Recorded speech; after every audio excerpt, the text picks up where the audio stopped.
Hola, it's MJ from All Love TV.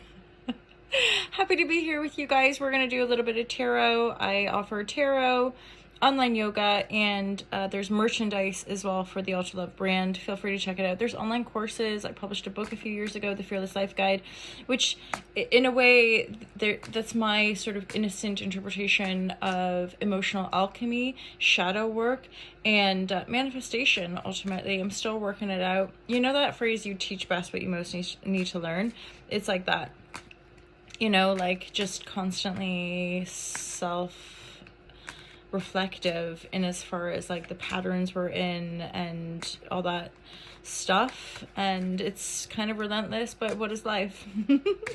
Does anyone know? I don't know. I don't think so. I feel like, fingers crossed, humanity is evolving to become more compassionate and loving.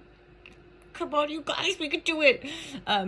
We can love ourselves and one another better, and then love the planet, and then hopefully make the world a better place. Wouldn't that be nice if we lived in a world that was a little bit more abundant and fair and kind, and not just, whatever the gack is going on. I love, pray for all of it. Okay, let's just see what we get. We'll pull a few cards here this morning and we'll see how we go.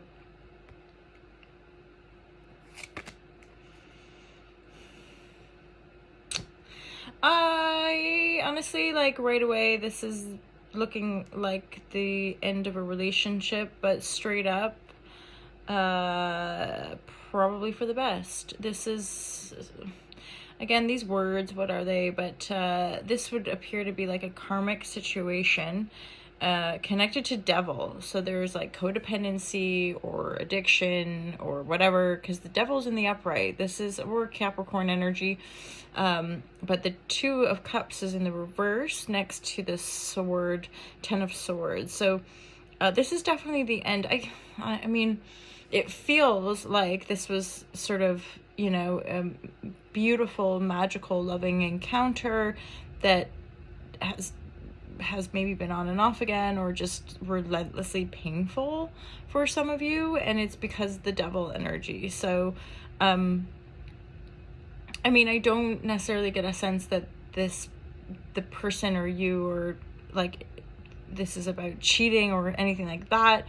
It feels more like someone's attached to something, or it's just straight up codependent, or they're judgment. It's weird.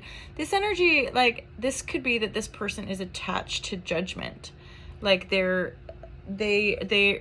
representative of the devil. Like they always make the executive call. So there's no real love. There's no real love in exchange. This is, and thus the double entendre is that judgment is like, this is a positive thing.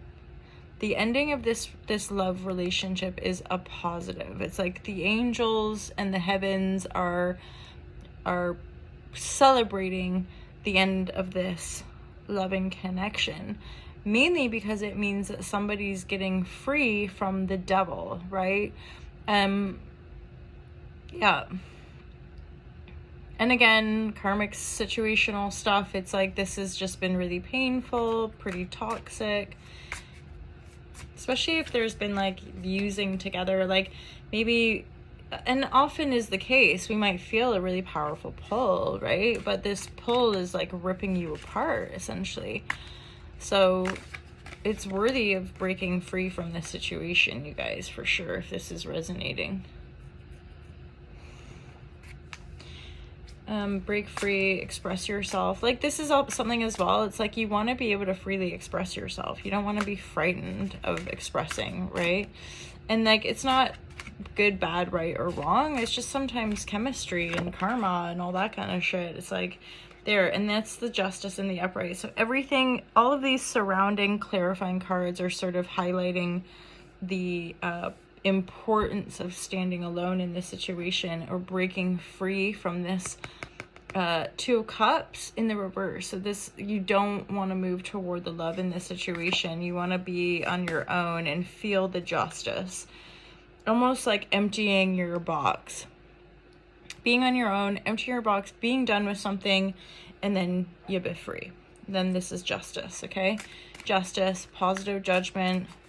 If this is a little heavier in regards to like if this is a marriage, if this is like if this is a marriage where there's children involved, this is like a divorce, but the divorce is like, you're all right. This is going to be a positive outcome for you, whoever is initiating the divorce, because you're wanting to break free from the devil energy. Devil energy, again, could be somebody who's addicted to power, work, control. Okay, that's what I mean about somebody who's like super judgmental. Is like, this could be something that's just like worn you down because they're narcissistic or judgmental or overly critical, and you're just like, I cannot literally fucking function anymore. And then you've been schizophrenic because you're like, but I love them, or we have children, or we're married, or whatever, but like that being indecisive about it is also kind of ripping you apart. So making a decision, more than likely in regards to these cards, to walk away is a positive decision, and then you'll be able to express yourself, and then yeah, for sure, and then you'll be likely able to express yourself, and then eventually see more clearly. I kind of want to say how toxic the situation is. It's almost like sometimes we can't see it when we're in it, but when we're starting to get space and when we start to have a bit more clarity, then we can see like, holy fuck, like that was really, really intense. And again, more affirming cards, or like this death card is like, sorry to say, you guys, because again, like it's always challenging, these situations, but this situation to me appears like it's already over, whether you think it is or not. The death card is like, this love is done. Like this person is not upstanding. Like they might have power in their life or in their community, but honestly, like making them think they have power over you is not serving anybody, and you being able to break free from that is in your higher good, to be able to speak freely. Like, we don't really want to be in dynamics where we're afraid to speak, you know? Yeah, and then that makes me feel better. And then there's this raccoon energy that's symbolic to me of like community and like having a healthy familial relation. So I feel like on the horizon, when you're breaking free from this, like there's better camaraderie, better community, or on the other side of this karmic situation. So kind of heavy, you guys.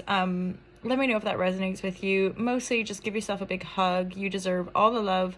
And that's, you know, a big crux of all this healing stuff that any of us might be venturing or doing, is honoring and owning the fact that we have to be our own inner parents, right? That most of us, our parents did the best they could, and yet there's still collective and individual just wounding, a sort of karmic wounding of separation, whether it's from other lifetimes or from this lifetime, or from your own spiritual, who knows, whatever. But the healing happens inside our own heart, right? And we can keep forgiving ourselves and just moving forward and endeavoring to manifest the brightest and best world we can, right, for ourselves, so that we can lead by example. So Halashazam, you guys, I hope that you're looking after yourself, sending you loads of love and wisdom. Have a wonderful day. I'll see you real soon. Okay, peace out.